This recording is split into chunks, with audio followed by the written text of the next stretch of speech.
Fat Gay Podcast, where we like to talk about the things that are weighing on our minds. My name's Don Marshall. I'm a big chubby guy living here in sunny Hollywood.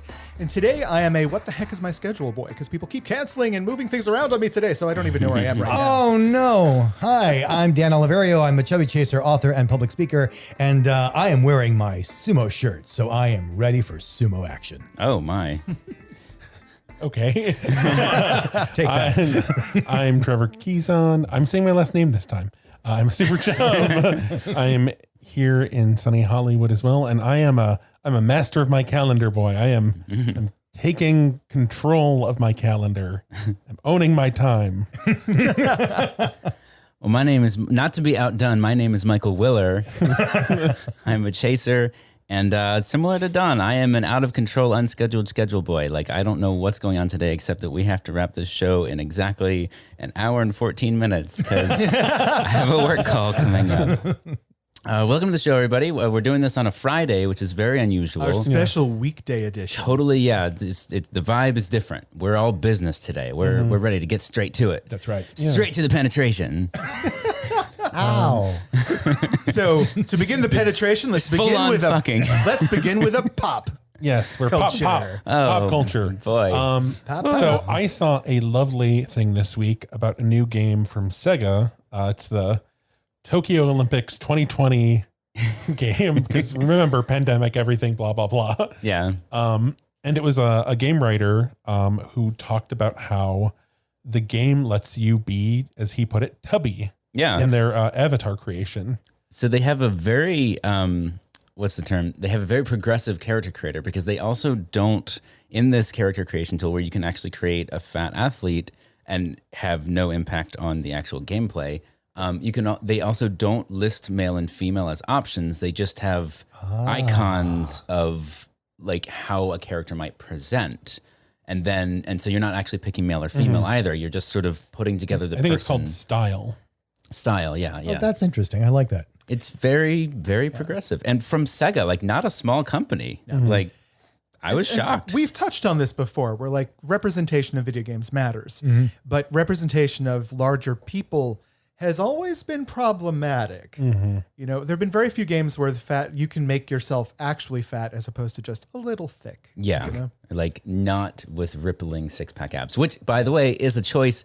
That's the way you choose what your midsection looks like, is it has like six-pack and then like slightly less of a six-pack and then gut. There's three options. I mean, if anyone knows E. Honda from the Street Fighter series, he's a really good example of fat characters in video games where like, yes, he's fat, but apparently his fat is made of abdominal muscles because he has a six-pack Each on the of front of his his fats fat. have six packs.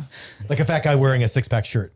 Right. But I would love for this to be sort of a signal of a change in mindset of the video game community, where I think what they've usually done is the avatars they've given you are supposed to be, well, you just want to make an idealized version of yourself, and you certainly don't want to look like you. Right. Well, and you certainly don't want to look fat if you were an ideal, right? Yeah. But now I think they're beginning to start wrapping their brains around the idea that a fantasy experience can involve putting yourself into it rather than wearing another person's skin in the fantasy. Yeah, that makes sense. You know, I would love that to be a trend. Well, yeah.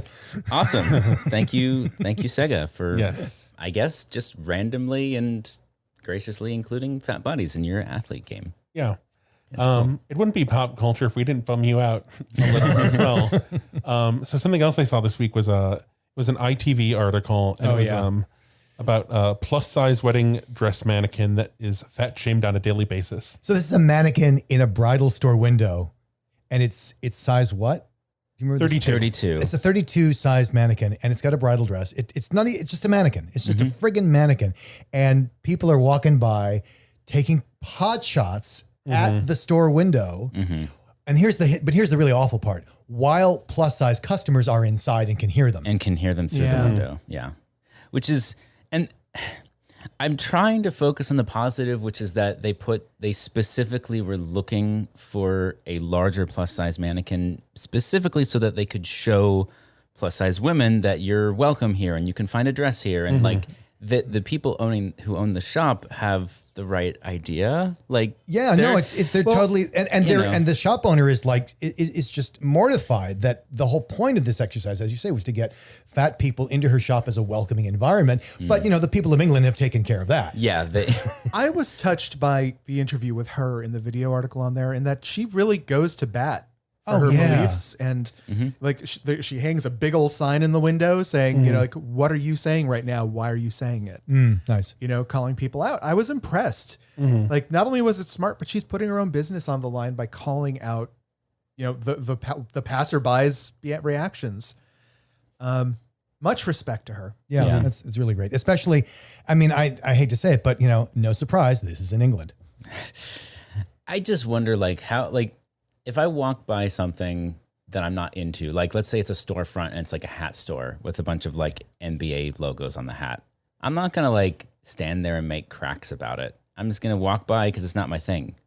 And you got to wonder, like, what does it take for somebody to feel like that's like, this is the right interaction here. I need to make fat jokes. Like, It's part of the culture. I have to admit, if I walked by a hat store and they had MAGA hats in the window, I would there would be some pot shots thrown. yeah. But that's okay because they're MAGAs. So, I mean, come on, like, Trump supporters. I mean, They don't feel things like we do. Oh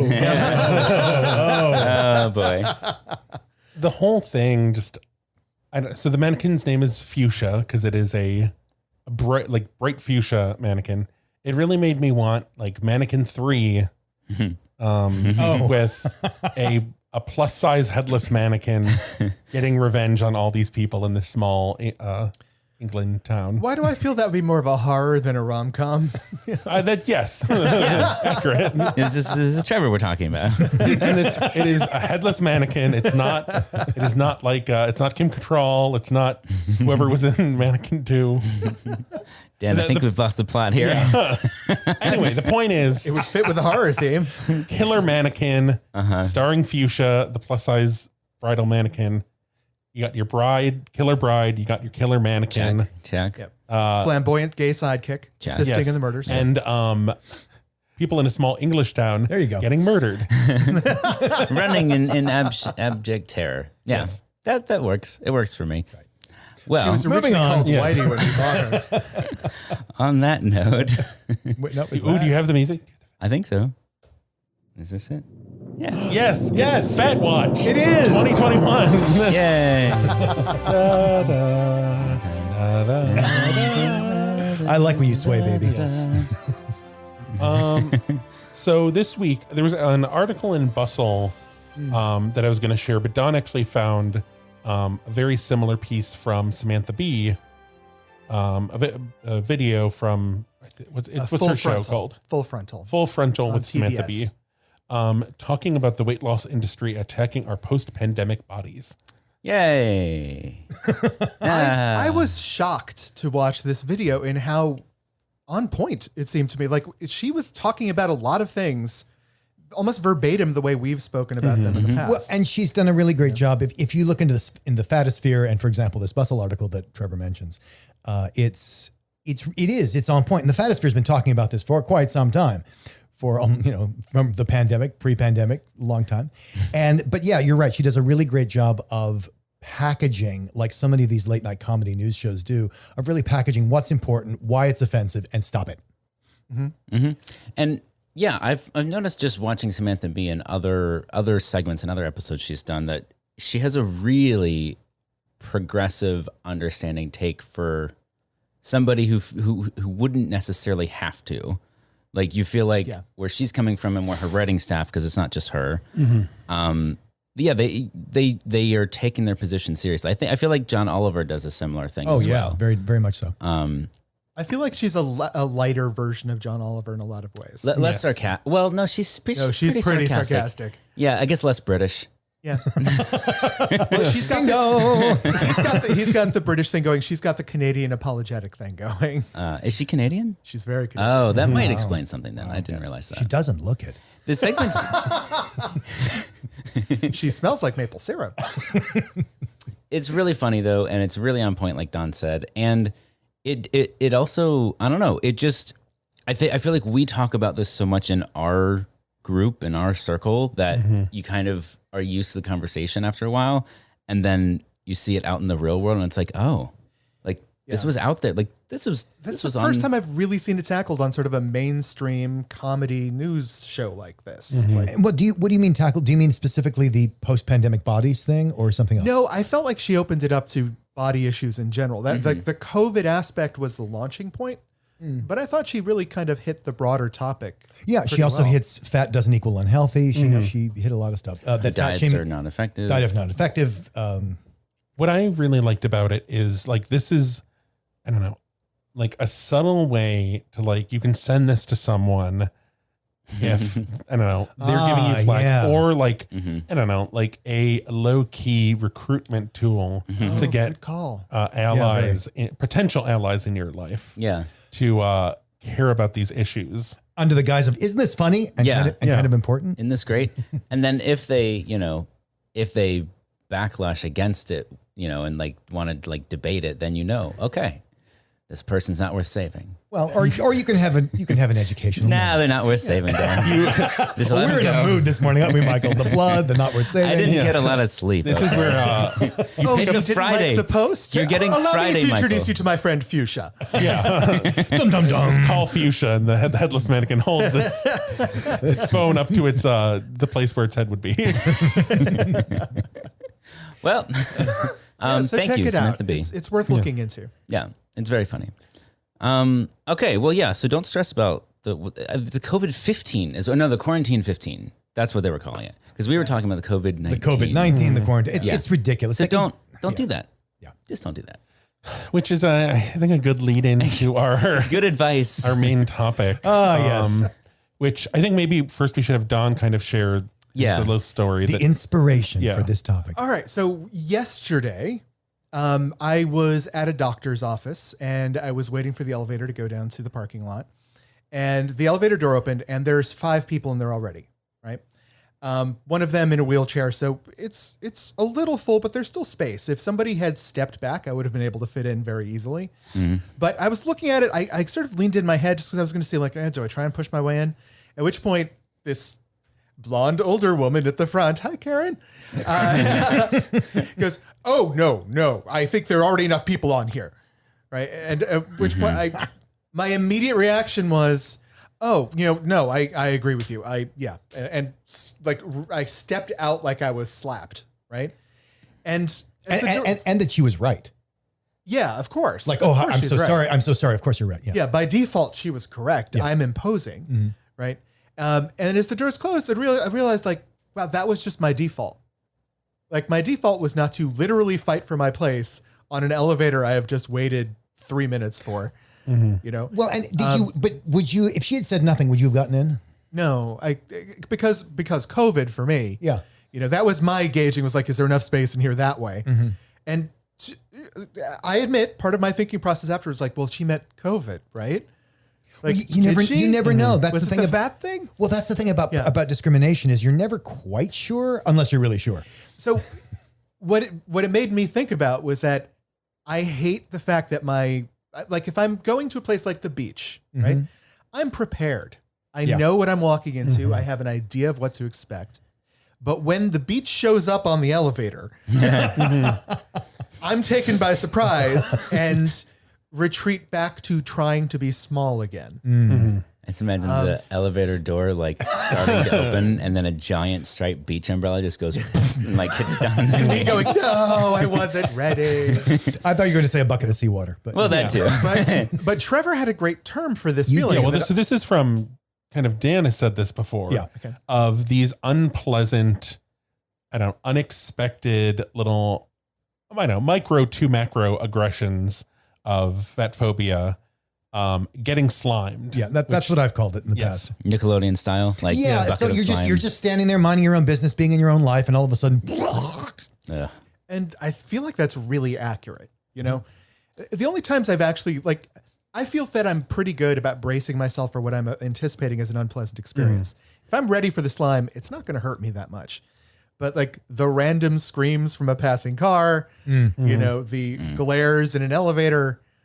well, and then there's the other thing that we've talked about this before in the podcast of like do you want to respond or do you want to move on with your life? If you do want to respond, how do you want to respond?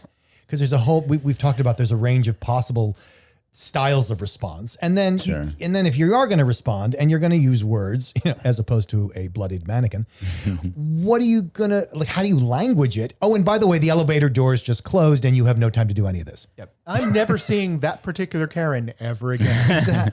And there is no snappy response to be made. Well, and I have to admit, driving over here, I did come up with a couple of great ways to, like, a couple of really good responses to that. But it again, like, moments passed, who cares? On the other hand, if you ever get in an elevator situation, I got you covered. All right. Share a couple for I'm the curious. listeners. Yeah. What's the. Okay, well, I had two versions of this because, and I recognize that you have very little time, and if only because you've been shocked, you've been slimed, and the elevator doors are closing. And like your target is disappearing literally down a hole. So, I mean, one of the versions I thought of was that that actually uses the fact that the elevator doors are closing. And as the elevator doors are closing, you scream at the top of your lungs, "Oh my God, I'm too late. You're trapped in there with her."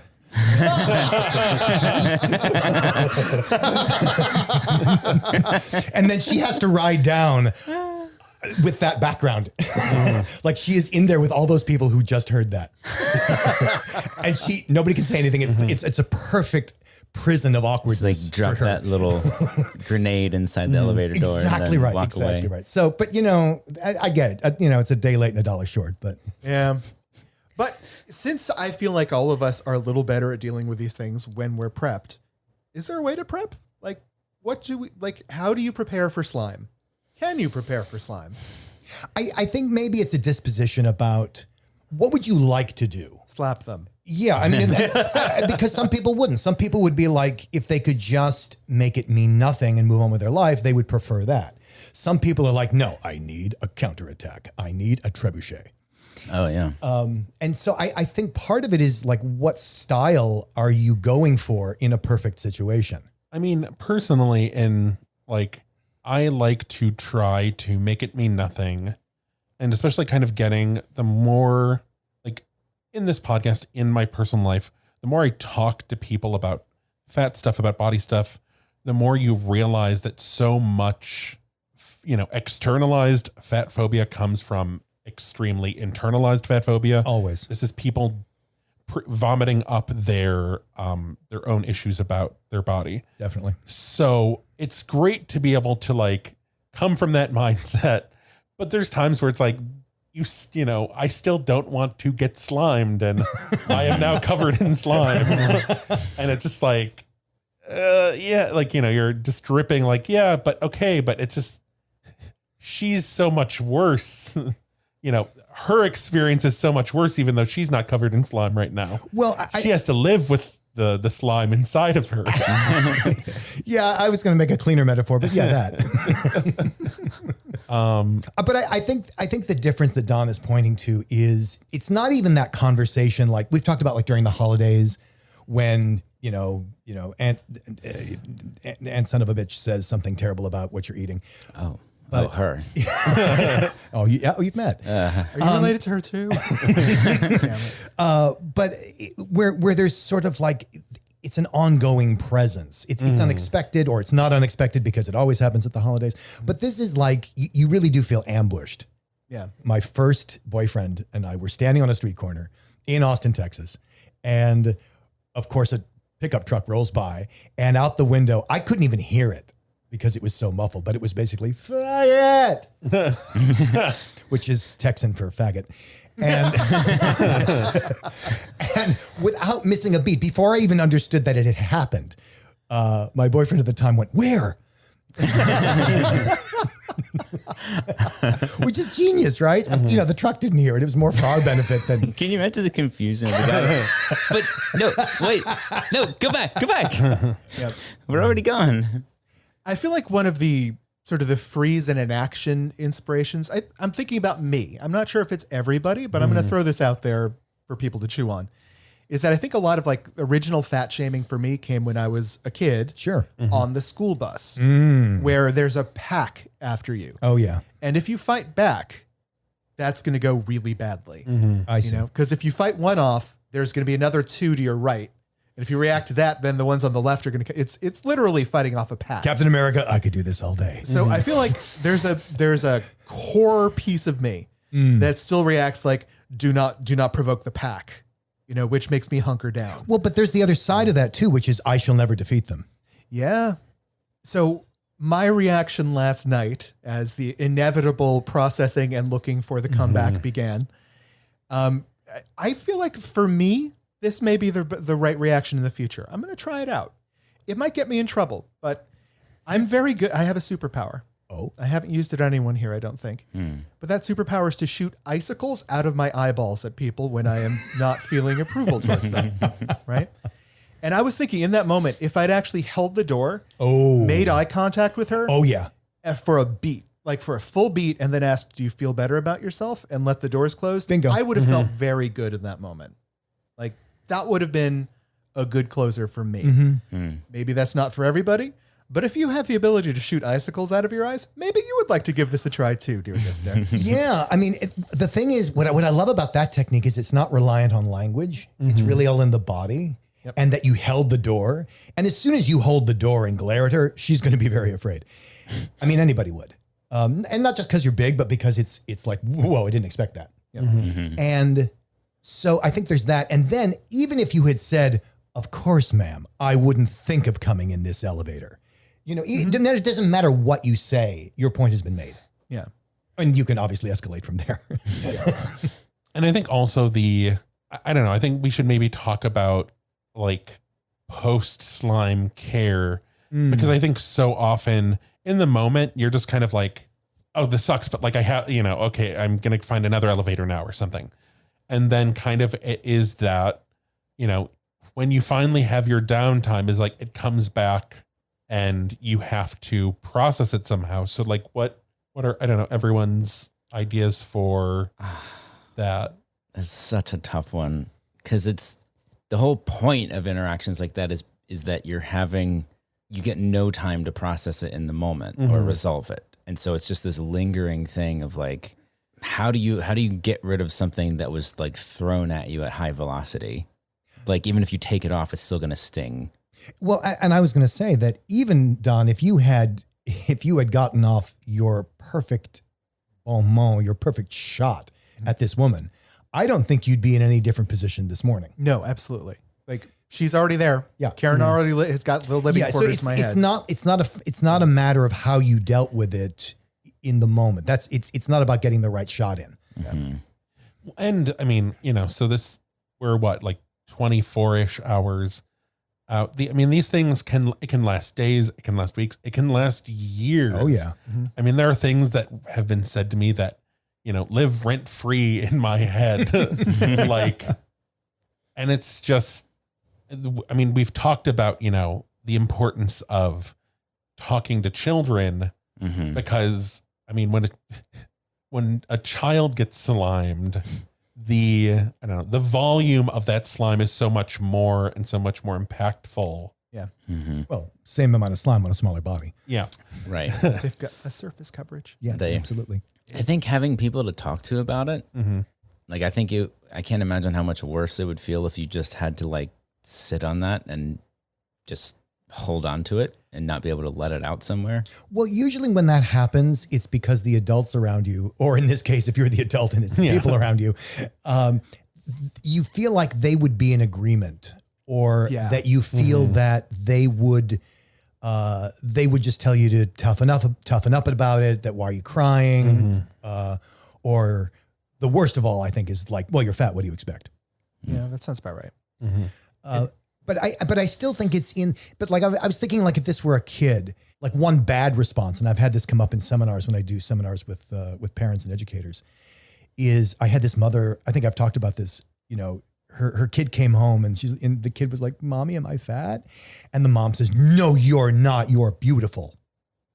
which is Oh, yeah. one of the top worst responses. Just because, and not because the mother obviously didn't have evil intention, but just because it sends exactly the wrong message. Right. But I think there's, on the one hand, you got to listen to the kid, get the pain.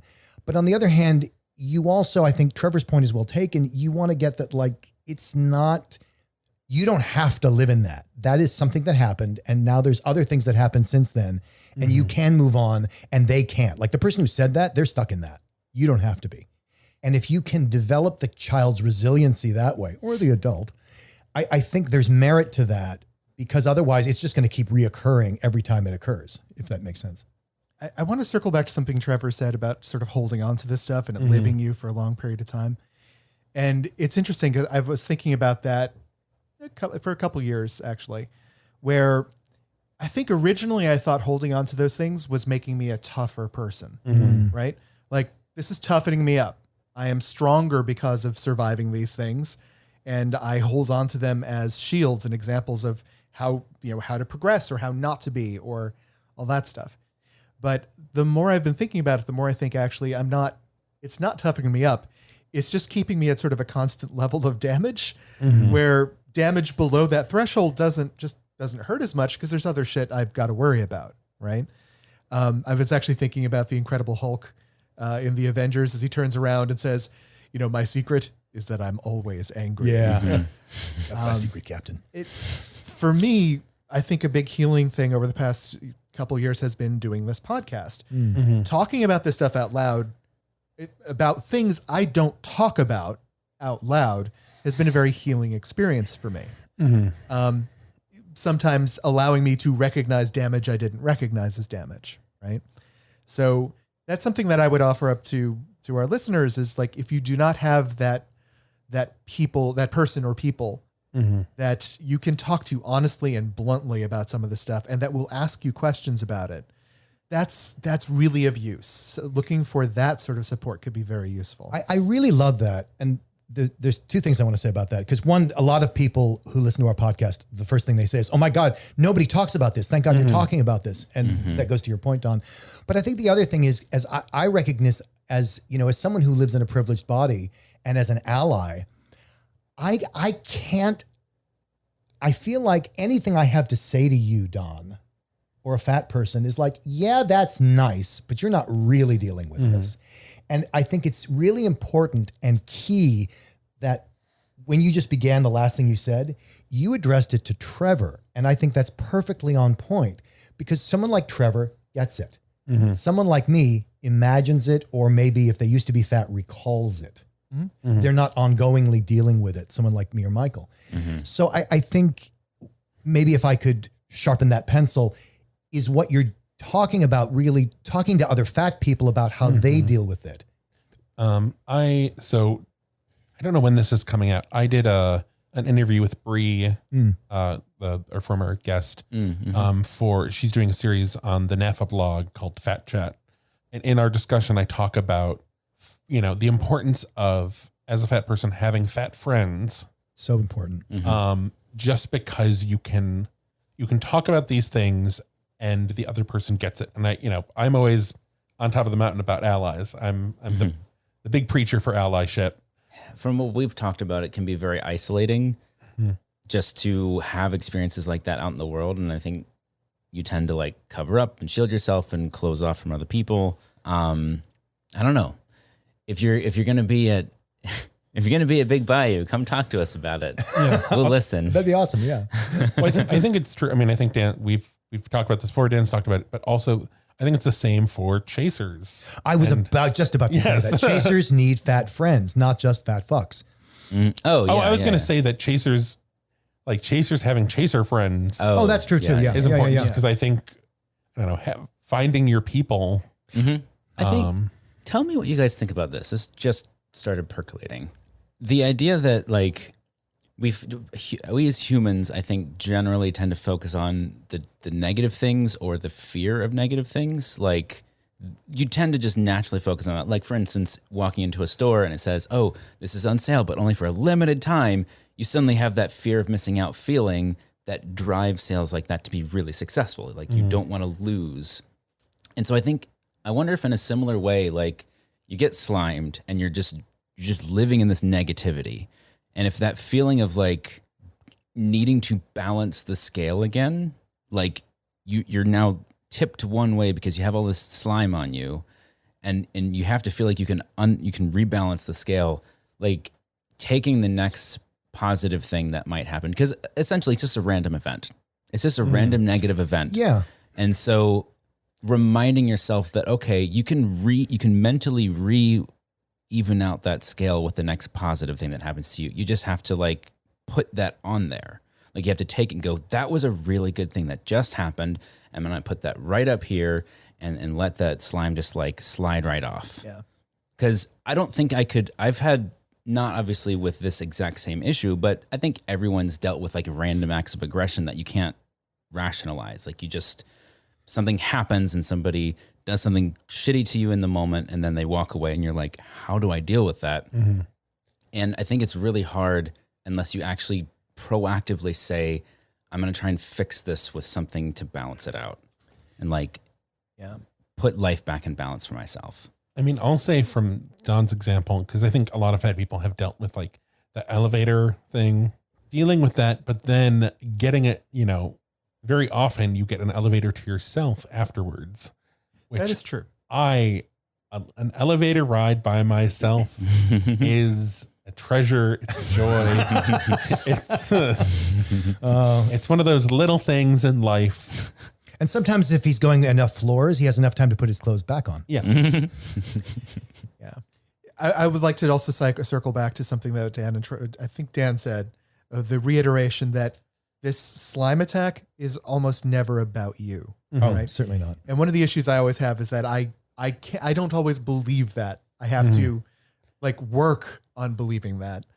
And I feel like that's a key thing. If we can get that into our heads and remind us that the pain that is being thrown at us is because of someone else's pain and them trying to let it out, maybe that would be helpful.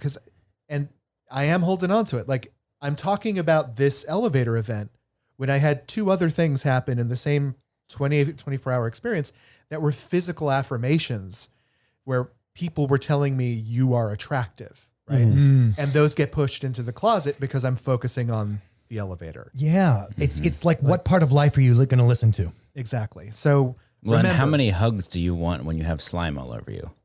Like, it's like, well, I got to get this slime off and just have a slimy hug. No, but I think what Don's talking about is he had other evidence before this. Yeah, going And in the opposite direction. And independent of this. Yeah. Like he could I have know, picked I'm those events saying to validate. just metaphorically speaking, if you're drenched in something, you don't like, Yeah.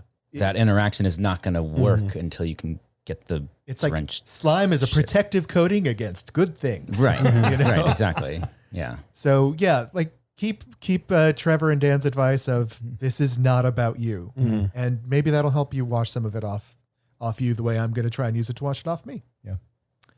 And go to Big Bayou.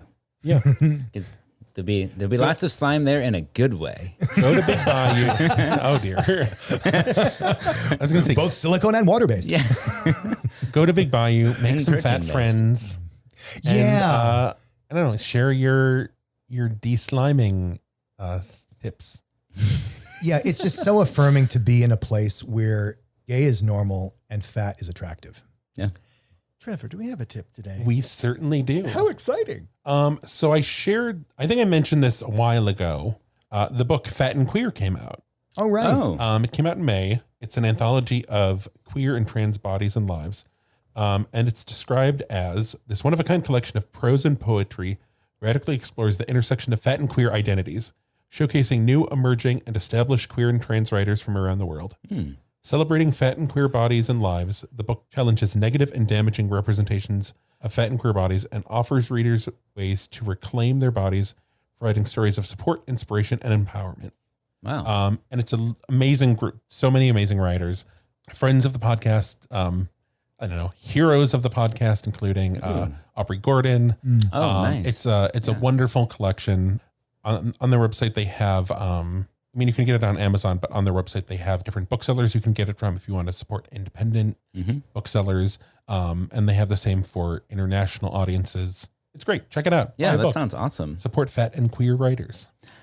We always love having more I feel like, I don't know, is it just my perception of us having done the show long enough that I feel like there's more fat positive stuff happening, or is there actually more fat positive stuff I think it's been in the woodwork for quite some time, but now I think it's like coming out of the woodwork, if that makes sense. Like it used to be just relegated to the fatosphere, but now I think it's becoming more mainstream, which is therefore being inviting met with more criticism and pushback. Yeah, definitely.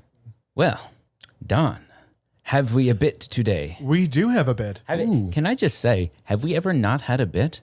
Like, this is impressive. I think Once or twice, but it's been rare. This has been quite the run of fun bits. So thank you. I'm excited. Hey. What do we got?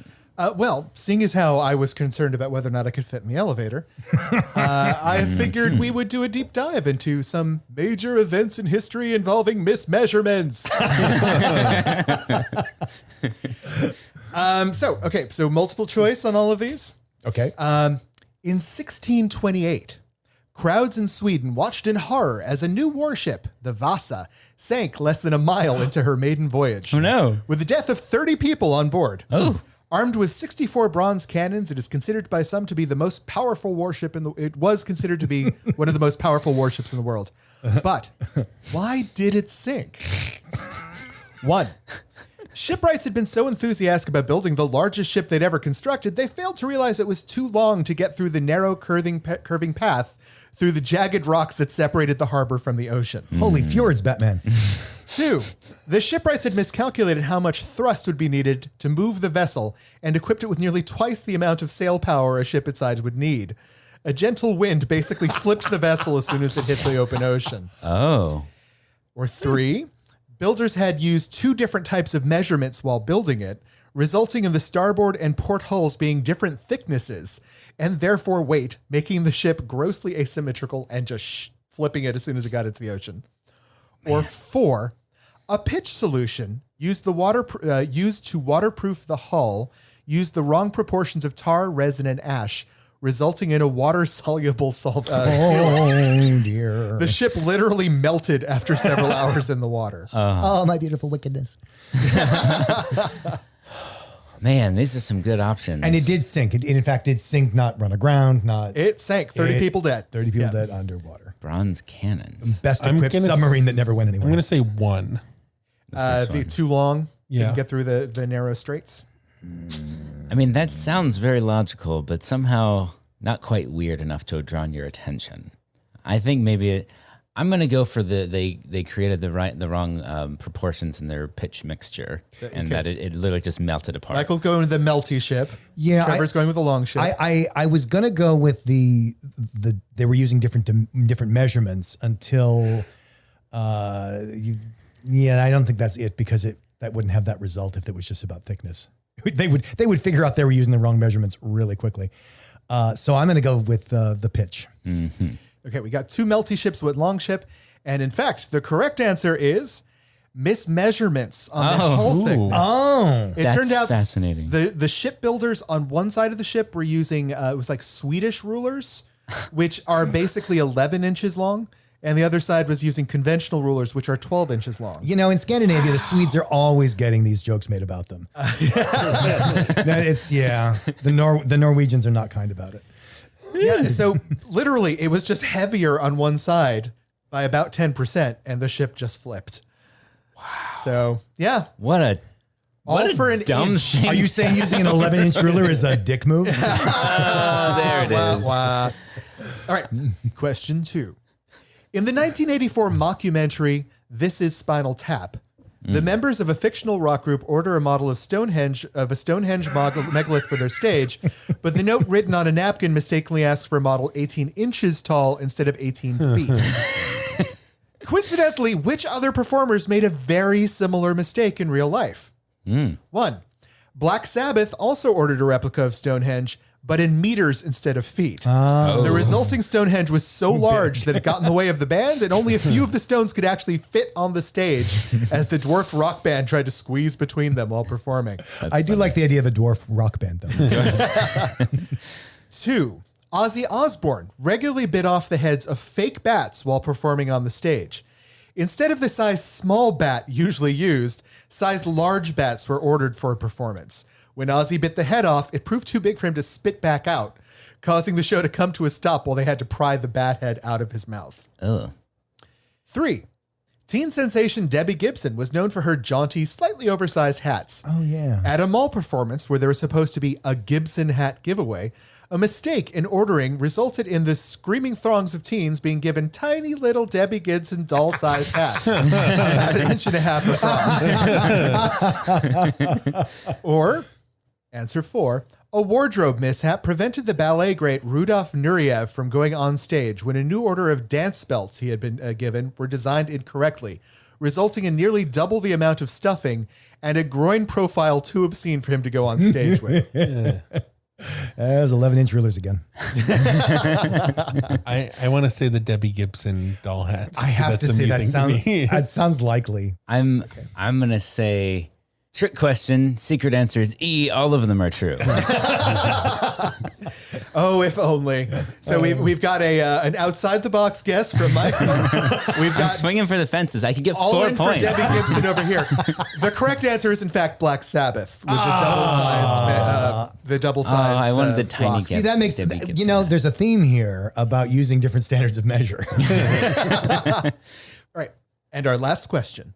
In 2003, a bridge was being built in Laufenburg, a town that straddles Germany and Switzerland. As is the custom, both sides of the bridge were built simultaneously towards each other, but each were started in a different country. As the two halves of the bridge grew closer to another, it became clear that one side was 45 centimeters higher than the other. Why? 1. The bridge was built at sea level at both sides, but Germany and Switzerland both place sea level at different heights. Oh, that's hilarious. 2. Although the engineers understood there'd be a 27 centimeter difference in heights between the two halves, a miscalculation raised the side that was supposed to be lowered, doubling the difference. 3. The Swiss and German engineers on the project didn't speak each other's native languages and only communicated through English. One side ended up using American measurements, the other used metric. Never. Or 4, the architect who designed the bridge had been fired just before completing the plans for it and left the mismeasurements in out of spite. Oh, dear. I think they knew which side was supposed to be raised and lowered, but they just got it wrong when they actually built it. Yeah, I So think they that accidentally as well. doubled the Number difference. I do love the idea that Switzerland doesn't know what sea level is because they don't have a sea. I do love that. But it's probably wrong. I think given the cultures of those two countries, it's something like they expected it to be different, but not that different. And it's a miscalculation. So yeah, what Michael said. Okay. Okay, so we got 3 on the miscommunication about Wrong heights and side bridge. of the. Well, yeah. you all got it right. However, the first answer was also correct. The reason why there damn was it, a I difference to should've said- begin with was because both countries consider sea level to be a different height. Oh. So that's 27 centimeters, and then they got it all wrong and just built the wrong side higher. Well, that's because the ocean in Switzerland is in the Alps. Yeah. Well, we all tied, I think. Yeah, I don't think... Did we? I don't know what ruler are you using. That was an interesting find. I never realized that different countries set sea level at different heights. There's like England sets it for like one city, and France does it for by Marseille. So it's like Did you look into that? I did. Okay. Yeah, it was I was very going to say, because it could well be just like, nope, the Swiss. It's just them. Well, tell us what sea level is for you. We're on Twitter and Instagram as @BigFatGayPod. We're on Facebook as the Big Fat Gay Podcast. Leave us 5 stars there. Leave us 5 stars on Apple Podcast and the other one, Podchaser. Podchaser. We like Podchaser. It's got chasers. See the articles we talk about at www.bigfatgaypod.com. Yay. Yay! Maybe you're passing by a bridal shop in a small England town, and you see a fat mannequin, and you're like, "Oh, that's a pretty dope mannequin." And then you keep walking, and you hear a skittering sound, and you turn around, and it's gone. And you're like, "Oh, that's weird. Maybe they're changing the clothes." And you turn back around, and it's there. It's Fuchsia. Ah, so watch out. You gotta take your head clean off. Yeah. Well done, sir. Well done. The bloody mannequin. No. I want it to sound like a Sherlock Holmes title. Like And the case of the case of the headless mannequin. case of the headless fat lady. No, that's not right. That's kind of it. That could be it. Okay.